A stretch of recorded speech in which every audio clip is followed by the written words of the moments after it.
Here at Grandstand Sports Data, we believe that before you build an NFL betting model, you need to stop relying on the wrong stats. And a lot of bettors still lean on things like rushing yards, passing yards, or even completion percentage. And those numbers don't actually predict much.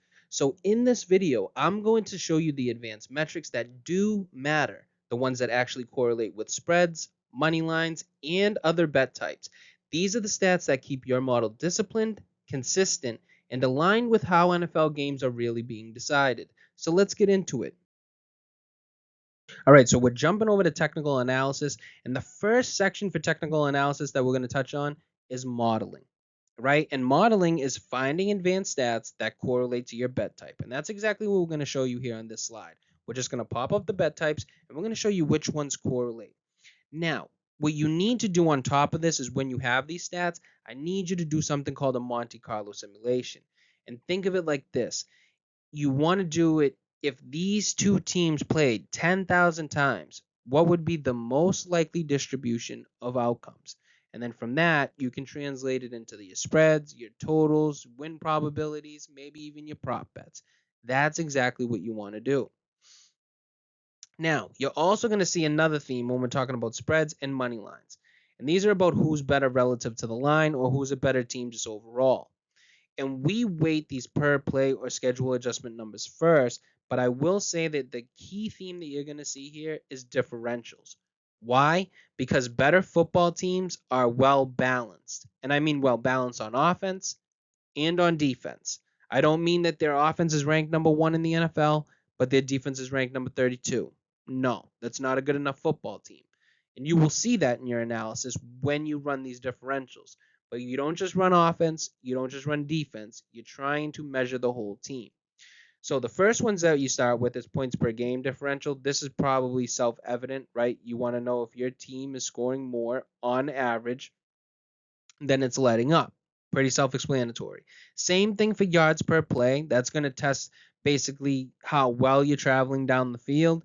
It's also teaching you, first downs. If you're averaging 6 yards per play, well, you're going to get a first down every 2 plays on average. You got to remember it's on average, but it's differential. So it's taking your yards per play for minus your yards per play against, and that's how it's measuring you. Next will be scoring percentage differential, and this is basically your scoring rate. How many of your drives have ended in a score. Now the differential factors in, remember, offense and defense. Turnover percentage differential, that's pretty evident. Now some people will say you didn't put turnover differential, you put turnover percentage differential. Yes, because what this is measuring is how many percent of the drives did you have a turnover or did your defense create a turnover? That's more important than just the volume number.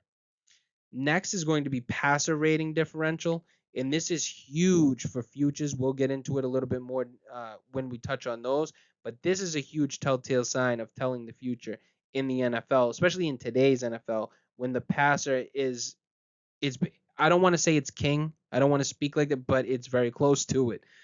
Success rate differential. This is how well your team drives down the field. You want to measure that on both offense and on defense. Finally, will be EPA per play differential. This is huge as well. It's an advanced metric that's factoring in strength of schedule, down and distance at certain times, and how well basically a play's impact is, and if it will, finalize into a score. And you measure that both on offense and defense. And then DVOA is a little bit different. It's more of just a schedule adjusted team efficiency metric.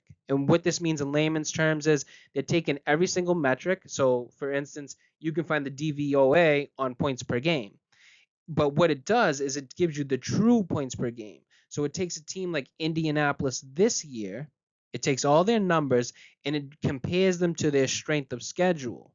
So let's just say, for instance, Indianapolis was ranked number 1 across the board, but then when you factor in their strength of schedule, it's not as strong as some other teams that are maybe like 4-1, 5-1, who have played better competition. So therefore, they kind of get knocked down a little bit from their DVOA adjustment. I hope that makes sense. Now we're going to move on to some of the totals and over-unders. Now, the advanced stats are a little bit different here, right? you're going to be looking at more pace. These are seconds per play. This is going to give you that difference between teams because they want to know how many plays are being run, how fast they're being run, and that's obviously going to affect the score of the game.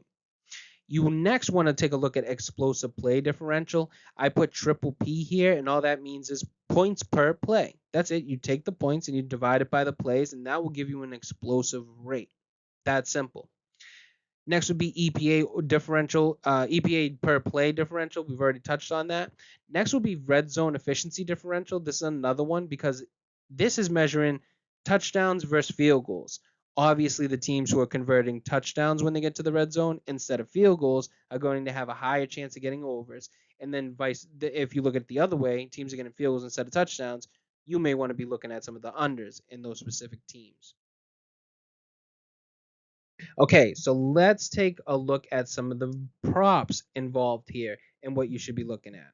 Well, when it comes to quarterback props, you want to start with probably a metric like adjusted net yards per attempt, right? Because it takes in sacks, picks, and then it layers in other things as well.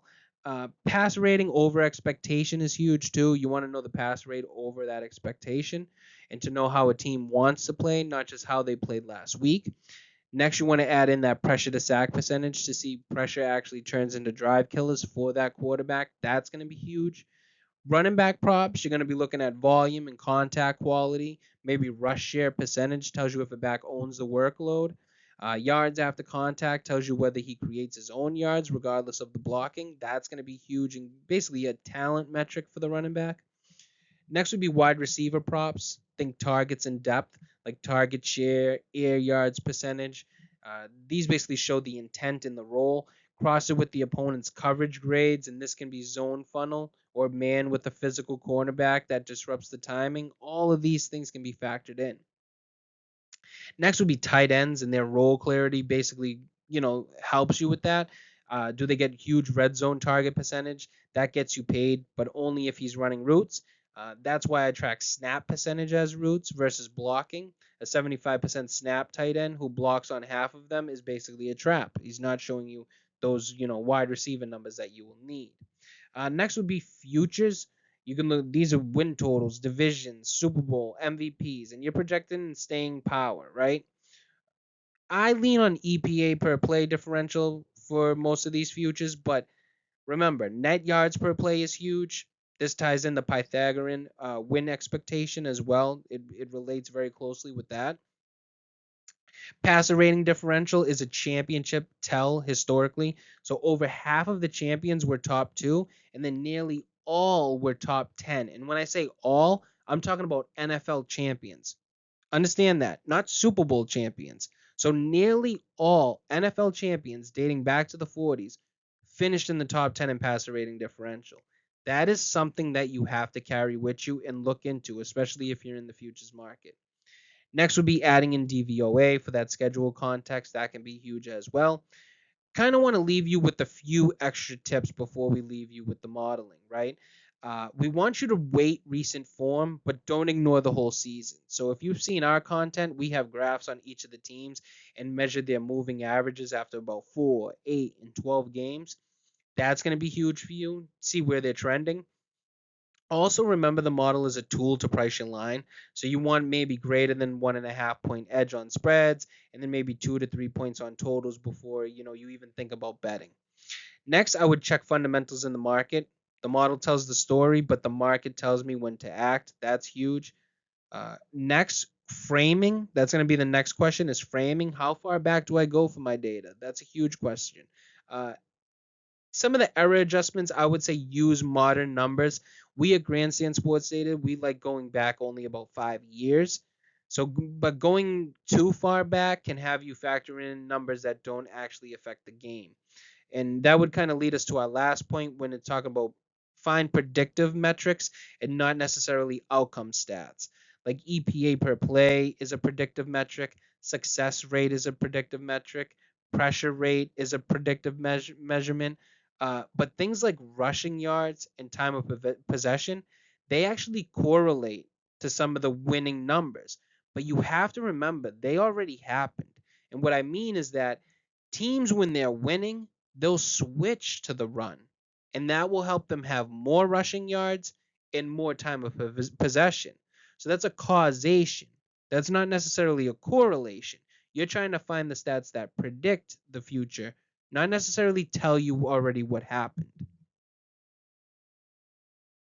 So I'd like to thank you guys for watching. If you got value from this video, I need you guys to hit that like button and subscribe. It's really going to help the channel grow. And then drop a comment if you want to break down on a specific stat or if there's a topic that you want us to cover next. And as always, thank you guys for supporting Grand Sand Sports Data, and we'll see you in the next one.